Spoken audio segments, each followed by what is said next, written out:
ఒక దేవాలయం ఎంతో పురాతనంగా, ఎంతో పవిత్రంగా భావించబడుతోంది. కాని అక్కడ గంటను మోగించాలంటే గ్రామస్తులు వెన్నులో వణుకు పుడుతుంది.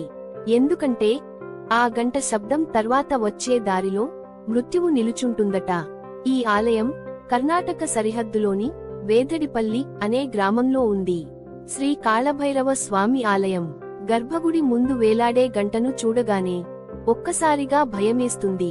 ఆలయం నిర్మాణ శైలిలో శిల్ప కళాశైలి స్పష్టంగా కనిపిస్తుంది. కొండల నడుమ దాగిన ఈ దేవస్థానం శతాబ్దాల కాలం పాటు భక్తుల నమ్మకానికి చిహ్నంగా నిలిచింది. కథ ప్రకారం ఎన్నో శతాబ్దాల క్రితం ఈ గ్రామంలో ఓ యోగి తపస్సు చేసేవాడు. రోజు గంట మోగించేవాడు. ఒక రోజు గ్రామంలో పాపాలు ఎక్కువయ్యాయని భావించి ఆయన ఆగ్రహంతో గంట మోగించాడు. అదే రోజు ఊరంతా అగ్నిలో కాలిపోయిందట. ఆ యోగి మిగిలిన కాలానికి శాపం వేశాడు, ఈ ఆలయ గంట మోగితే మృత్యువు వెంటాడుతుందని. ఇలాంటి ఘటనలు ఒక్కటో రెండో కావు. గ్రామస్తులు చెబుతారు, ఎవరు ఆ గంట దగ్గరకు వెళ్లినా వారి జీవితంలో ఎటువంటి ఆపద వచ్చిందన్నది వారు గుర్తుగా చెబుతారు. గ్రామంలో ఇప్పటికీ కొన్ని ఇళ్లు ఖాళీగా ఉన్నాయి, ఎందుకంటే ఆ కుటుంబ సభ్యులు ఊహించని విధంగా ప్రాణాలు కోల్పోయారు. ఆ ఆలయ చుట్టూ వాతావరణం కూడా మిస్టరీగా ఉంటుంది. సాయంత్రం తర్వాత అక్కడ పక్షుల గళాలు మిన్నకుండా పోతాయి. కొందరు చెబుతారు, గంట శబ్దం వినిపించనప్పటికీ కొన్ని రాత్రులు ఆకస్మికంగా గర్భగుడి పక్కన చల్లటి గాలిలో స్వరాలు వినిపిస్తాయని. వాస్తవంగా చూస్తే ఇది శాపమా, లేక భయంతో ఏర్పడిన ఓ సామూహిక నమ్మకమా? ఒక ఘోరమైన సంఘటన వల్ల ఏర్పడిన భక్తి భయం కావచ్చా? శాస్త్రపరంగా చూస్తే గంట శబ్దం శరీరంలోని ప్రతిధ్వనులను ప్రభావితం చేస్తుంది. ఇది పాజిటివ్ ఎనర్జీని మేల్కొలిపే శక్తిగా కూడా పనిచేస్తుంది. ఈ ఆలయంలో మోగించనిది గంట కాదు, మన భయమే. మనసులోని పాపాలంటే భగవంతుడికి భయం కాదు, మనం వాటిని దాచేందుకు చేసే ప్రయత్నమే మృత్యువుకి మూలం. కొన్ని నమ్మకాలు మానవుల హృదయాల్లో భక్తికి మార్గం చూపుతాయో లేదో కాని భయాన్ని మాత్రం పండిస్తాయి. ఇటీవల ఆలయం వెనుక భాగంలో ఓ పాత గోడ కూలినప్పుడు ఒక రాతి శాసనం కనిపించింది. అందులో శాసించిన మాటలు గంట గురించి చెప్పే కొత్త కోణాన్ని తెచ్చాయి.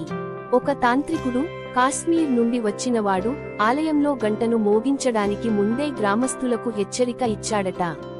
అతడు అన్నాడు, ఈ గంట ఓ సాధారణ లోహం కాదు, ఇది నవరసాల నాదాన్ని కలిగించే శక్తి వాహకం. ఎవరు దానిని అవివేకంగా మోగిస్తే అది మానసిక సంఘటనలను ఉధృతం చేస్తుంది. ఇటీవలి కాలంలో ఓ ప్రముఖ మిస్టరీ యూట్యూబ్ ఛానల్ టిమ్ ఈ ఆలయాన్ని రాత్రిపూట సందర్శించింది. వారు నైట్ విజన్ కెమెరాలతో షూట్ చేశారు. వీడియోలో గంట చుట్టూ వింత శబ్దాలు, ఆకస్మికంగా వెలుగు మాయమవడం కనిపించాయి. వారు గంటను టచ్ చేయగానే కెమెరా సిగ్నల్ ఆగిపోవడం ఆసక్తికరంగా నిలిచింది. ఈ ఆలయ గంట శబ్దం వినిపిస్తే ఆ ఊరిలో పుట్టిన వారు తప్పకుండా తమ పాపాలను గుర్తు చేసుకుంటారు. ఒక జానపద గేయం ఇలా అంటుంది, గంట మోగితే భయపడవద్దు, పాప మోస్తే పరుగెత్తవద్దు, బయట శబ్దం లోపల నిశ్శబ్దం, అక్కడే భక్తి అక్కడే కరోనా. ఇది కేవలం గంట గురించిన కథ కాదు, ఇది మన భయాల గురించి, మన ఆంతరంగికత గురించిన ప్రయాణం. భయం మనిషిని భక్తిగా మార్చగలదు, కానీ భయంతో కూడిన భక్తి మనలను స్వేచ్ఛగా చేయదు. ఎప్పుడు గంట మోగించాలో మనకు తెలిసినప్పుడు మోకాళ్ల మీద నిలబడే అవసరం ఉండదు, మనం లోపలే దేవుడిని దర్శించగలమంటారు. శబ్దం భయానికి, భక్తికి మధ్య ఉంటుంది. మీరు ఎంచుకునేది ఏది? ఈ వీడియో కనుక నచ్చినట్లయితే ప్లీజ్ సబ్స్క్రైబ్ చేసుకోండి.